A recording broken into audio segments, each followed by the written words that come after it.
Sa dami ng naramdaman natin sa paglibot sa Ilocos Sur, hindi pa todo yan ha? Dahil dito sa bayan ng Sabang, na surfing capital ng Ilocos Sur, mamamangha at lalamigin daw tayo. How true? Ang sinadya kasi natin dito, itong bagong klase ng diving. Ang Sasuba, o Surface Air Supply Underwater Breathing Apparatus. Ano raw? Ang kinagandahan po ng Sasuba, lalo na pag mahilig po sila sa snorkeling, ito po yung mas enjoyable po, mas maganda. Kasi sa snorkeling po, nasa surface lang po.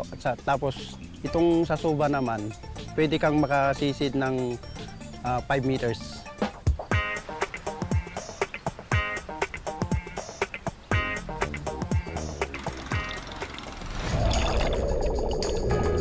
Perfect ang Sasuba para sa mga hindi pa komportabling mag-freedive at mag-scuba dive.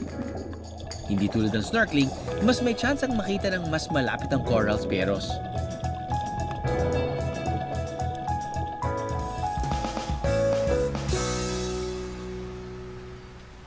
Nakilala namin ang old school diver na si Kuya Kido, na legend ng may tuturing dito. Halos karamihan po ng surfer kilala po siya. So, all over the Philippines po. Siya po yung pioneer dito sa amin na surfer po, na local surfer. Dahil sa magiging iconic ni Kuya Kido, pinangalan sa kanya ang surf spot dito, ang Kido's Point.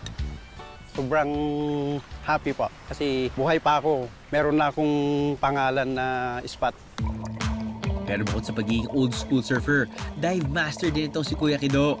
Kaya kung maisipan niyong subukan ng Sasuba, kilala niyo na kung sino ang lalapitan ha.